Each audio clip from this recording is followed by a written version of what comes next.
if Shakespeare actually, as a young man, traveled as a spy for the Queen, one of Burleigh's intelligencers, and spent time with DEE, spent time in Prague at the court of Rudolph II, then all the mysteries of Shakespeare's work vanish like players at the end of a play. It goes away. He, of course, would have learned all of his occultism and all of his higher science, higher awarenesses from DEE. He would have learned all about court etiquette and politics and intrigue from the court of Rudolph II. He would even have made the connection with Elsinore and Hamlet from the political point of view, from the connection with Tycho Brahe. So all of the problems with where did Shakespeare get his information just vanish. And the kicker is that one of Shakespeare's most, how shall we say, dense plays, King Lear, has its origin in the megalithic history of Prague.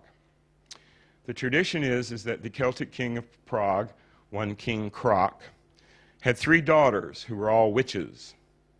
And King Croc wanted to retire and work on his druidic studies, so he passed the kingdom over to his daughters.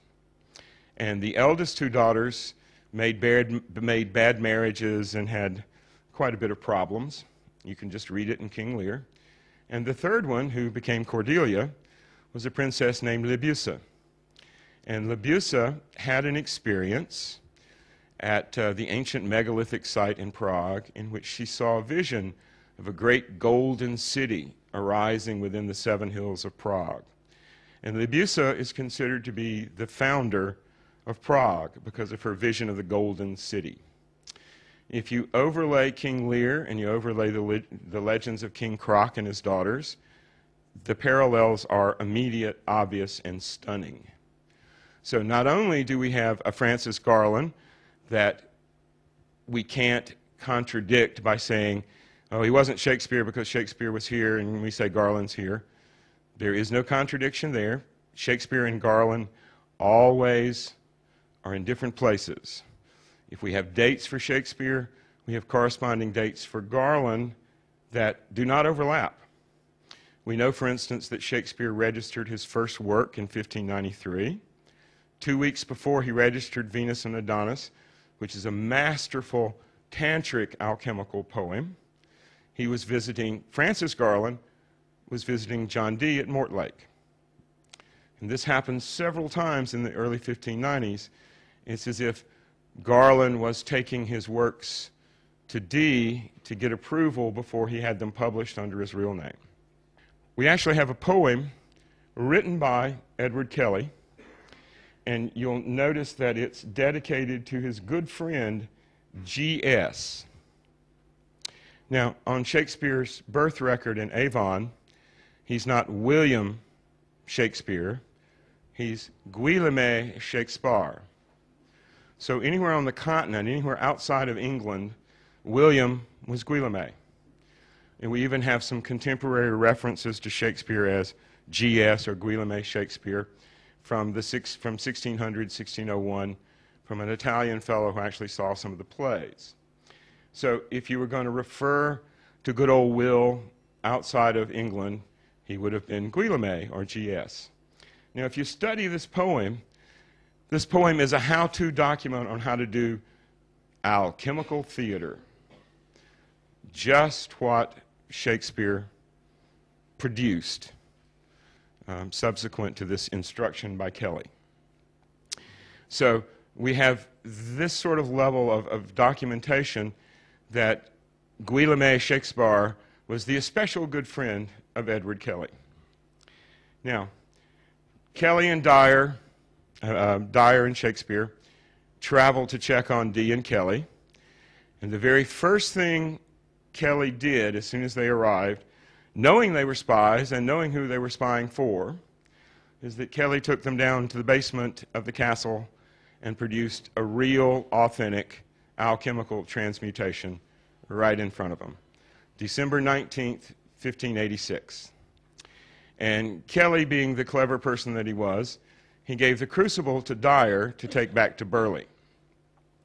And if you know anything about alchemy and faking alchemy, the crucible is key, because if you just simply have some gold in the bottom of your crucible covered by a false bottom, that's going to show up when you examine the crucible.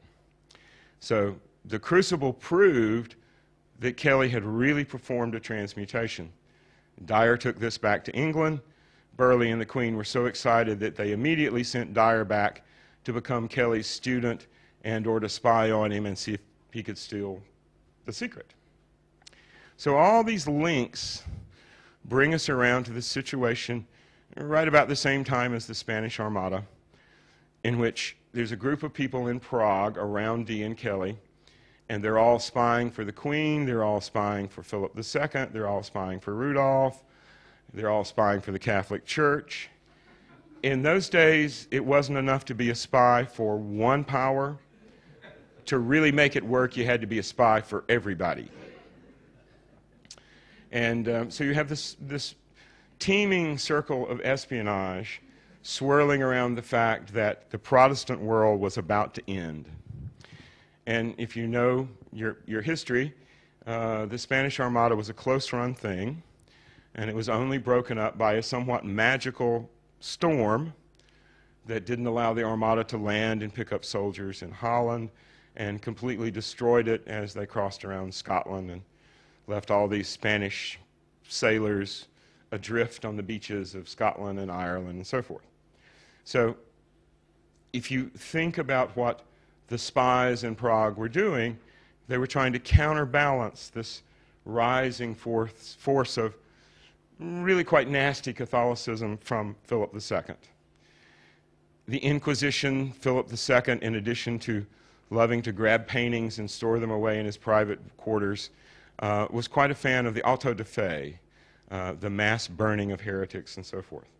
Rudolph II spent his early adulthood, teenage years at the court of Philip II, and unlike his brother Matthias, who thought this was a really good idea, Rudolph came back to Prague absolutely aghast at what the supposed Christian church had been doing. And Rudolph's goal was to completely circumvent the Catholic Church, to actually create a new Hermetic Rome in Prague. Since Rome has 7 hills, Prague has 7 hills, the idea was that we were going to restart the whole idea of spirituality, politics, etc., on an entirely new basis. Now, it's not really Rudolph's fault that it didn't succeed. I don't think anyone in the late 16th century could have pulled it off, but good old Rudolph gave it an excellent try. Now, most of the angelic workings that Dee and Kelly did, most of the transmissions of this language and this information, happened in and around Prague.